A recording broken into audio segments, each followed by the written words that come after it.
When your entire life is only predicated on the health and well-being of a small group of people you love more than breathing, nothing scares you.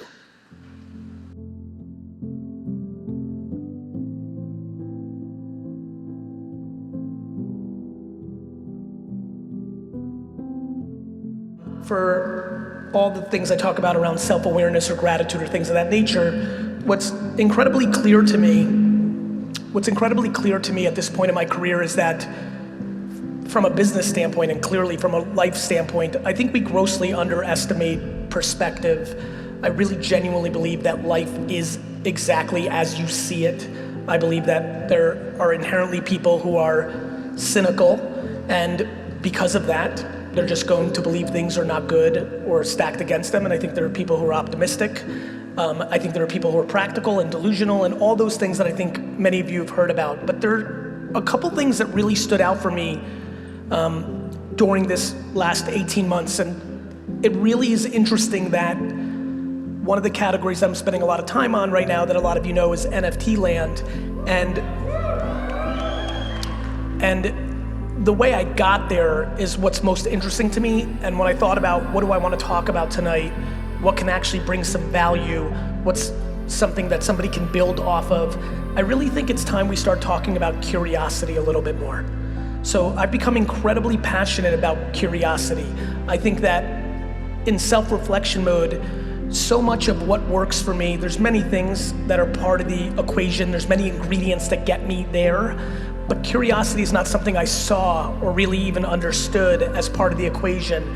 And I think when I think of the collective in this room, something that is very obvious to me is in our current society, we start to demonize curiosity pretty quickly.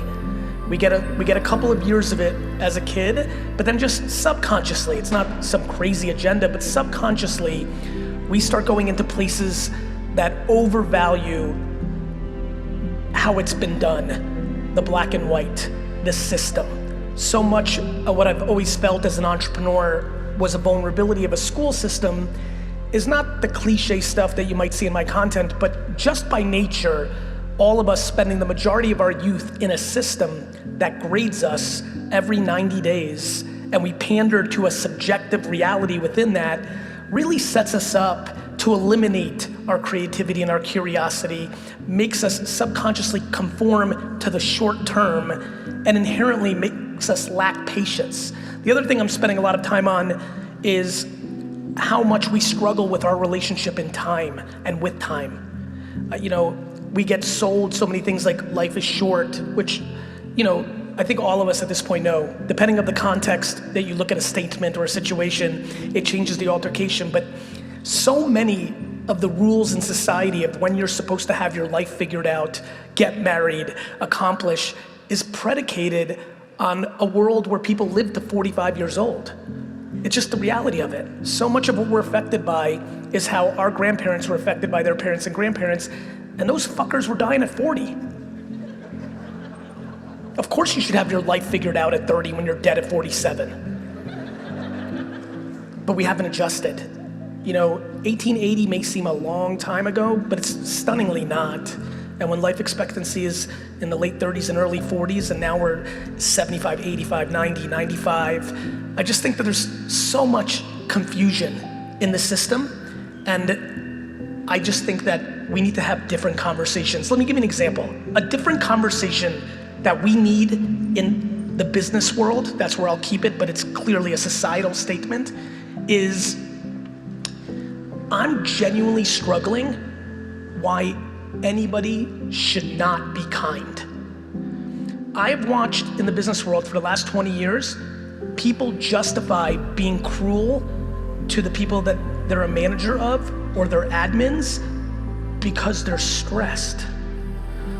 I'm sorry I scolded you, you don't get it, the client had me in a bad day. We have completely accepted bad behavior off of bullshit. I'm really passionate about this. If you're a leader by nature, your job is to stop pressure at your level, not deploy more of it underneath you. I think that we need to just do better. I think that people in business are confused. I think that the way that business is branded is misbranded. I think people think that if you're kind, you get walked over. And I think that is absolutely asinine. I think that a lot of people who claim they're being walked all over are actually just trying to manipulate situations, and it didn't work out the way they wanted to, so they use "I got walked all over" as an excuse. I'm kind as fuck. None of you are walking over me. Well, in the short term, and we are short-term structured. And I think that I'm passionate at this point in my life to really start talking about the nuances that are very clear to me, that sustainable things are grounded in very good virtues, and that we have to start recognizing that soft skills will continue to dominate and gain momentum because hard skills are starting to be commoditized. And as technology eats up things that people can do with AI and many other technology advances, robots, they'll kill us in the end. We'll probably all be gone, but the robots will win. Your children will probably get killed by robots.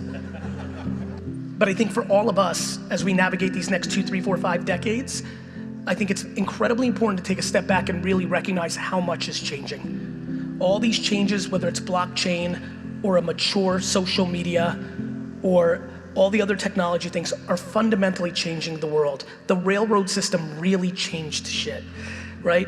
Airplanes really changed things. Like the television really changed things. I believe that all of us are incapable, including myself, to really wrap our heads around what a mature internet with an emerging blockchain means to society. And my intuition is that what it's definitely causing is a very big opportunity for soft skills and other things that we haven't talked about in entrepreneurship. In my brain and in my company, I call it the honey empire. I believe you get more out of honey than vinegar, but let there be no confusion. I'm trying to build an empire, which is not a soft word.